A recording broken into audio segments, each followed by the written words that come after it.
Last time on the Rise of the Ottoman Empire, we saw how Osman I founded the Ottoman Beylik, a Turkish principality nestled in the Anatolian valleys. But Osman's reign only laid the very first stones of what would become a mighty empire. By the end of his life, he still led more or less a tribal existence. His state was small and lacked any real infrastructure, but his son Orhan inherited a situation ripe for development. Under his capable rule, the Ottoman statelet would blossom into a fully fledged power and begin its conquest of the surrounding region. Welcome back to the series where we bring you the greatest moments from history's most dazzling civilizations. Today we'll look at how Orhan turned a tribal state into a modern empire. Orhan was a shrewd and intelligent ruler, known more for administration than raw conquest. But he understood that a growing state needed stable institutions, not just military victories. So after consolidating his father's gains, Orhan turned his attention towards building up the Ottoman state. Though not much is known about him,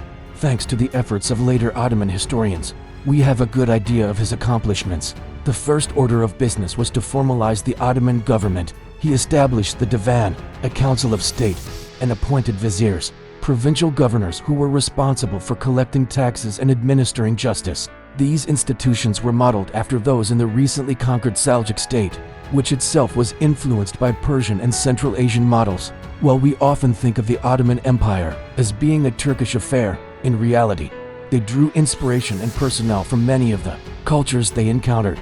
But Orhan's greatest contributions came in the field of law and organization. While his predecessors mostly relied on the custom and tradition of the Turkish tribesmen, Orhan codified laws, standardized weights and measures, and laid the foundations for an efficient legal system. He also instituted accounting rules and tax reforms, laying the foundations for a regular revenue system. And while he may not have been as keen on conquest as his father, Orhan was still a warrior when he had to be. In 1337, he captured the Byzantine city of Nicaea. This was an important strategic point in northwestern Anatolia.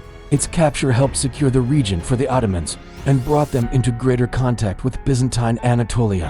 However, this campaign caused friction with the Byzantines' biggest rival in Anatolia, the Mentesh Turks. Orhan used this conflict to demonstrate his military prowess, crushing the Mentees decisively at the Battle of Pelikanen in 1329. The Mentees were led by a coalition of local lords and one particularly ambitious Byzantine emperor, Andronikos III. Despite having suffered defeats before, Andronikos hoped to capitalize on Ottoman-Mentesh tensions to make a comeback in Asia Minor. At Pelikanen, however, Orhan's cavalry crushed the enemy lines, capturing the emperor himself. This humiliation effectively ended Byzantium's attempts to reclaim Anatolia. While Orhan was no doubt a competent commander, this victory was made possible by a new tool at his disposal, the standing army. Orhan is credited with creating the first standing army in Ottoman history, the yaya, or infantry. Previously, the Ottomans, like most Turkish states, relied on levies from their tribal subjects when they went to war. While effective in hit-and-run raids, this sort of force wasn't well suited to sustained campaigns or sieges. However, with the establishment of the yaya, Orhan could call on a force that was loyal directly to the Sultan and was trained and equipped for year-long campaigns. Importantly, they were also paid. Unlike the feudal levies of Europe, this meant that men from across Anatolia could serve in the army, not just tribal members loyal to the Sultan. It was also the beginning of a trend that would culminate in the massive professional armies of the later empire. In 1354, a devastating earthquake destroyed the walls of Gallipoli, a Byzantine fortress overlooking the Bosporus Strait between Europe and Anatolia. A few years later, Orhan's son, Suleiman Pasha, took the opportunity to seize the city. Its capture marked the first Ottoman entry into Europe and the opening of a new chapter in their history. Prior to this, the Ottomans had largely focused on Anatolia. Europe was a different beast altogether, and many military obstacles stood in the way of Ottoman expansion, not least the rugged terrain. Yet the strategic value of the Balkans was obvious.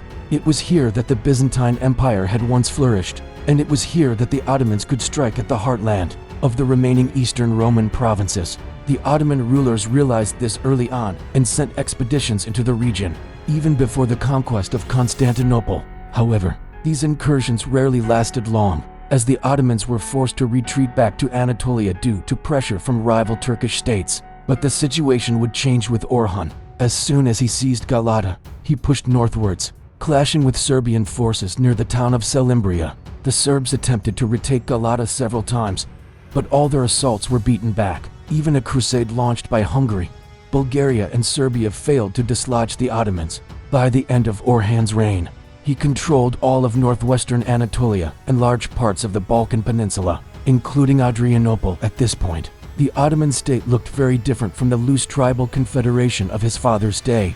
Under Orhan, it had taken on the trappings of a proper state, issuing coins and establishing postal systems. Though the Ottomans had previously adopted Islam from the Khwarezmians, Orhan actively encouraged the spread of the faith within his territories, founding numerous mosques, schools, and hospitals.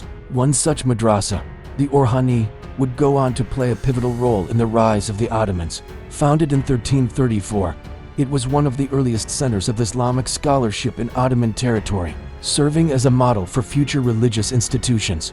The Umayyad played a key part in the process by which the Ottoman ruling class became increasingly Persianist. Orhan himself built the Muradi Mosque in Bursa, a clear symbol of the growing sophistication of the Ottoman court. His reign marked a turning point in Ottoman history. They went from being a small and loosely organized tribe to becoming a centralized and bureaucratic state. Unfortunately for Orhan, he would never see this transformation fully realized. In 1359, he died and left the reins of the Ottoman state to his son Murad. Murad inherited a vast and complex state from his father, one vastly different from the tribal confederation Osman had led. To say the Ottoman state was unrecognizable from Orhan's reign would not be an exaggeration. With this rapid growth, however, came challenges. Orhan's heirs would have to contend with internal rebellions and external threats as they strived to maintain their father's hard-won gains. Could Murad balance the demands of the new bureaucracy with the needs of the diverse populations? Under his rule, would the Ottomans be able to withstand the coming challenges and continue their rise to power? We can only find out next time on the Rise of the Ottoman Empire. If you enjoyed today's video, be sure to leave us a like. Your support means a lot to us. Also, make sure to subscribe so you don't miss out on any of our awesome videos. Our channel has a video on every culture of history's greatest empires, as well as original content you won't find anywhere else. Thanks for watching.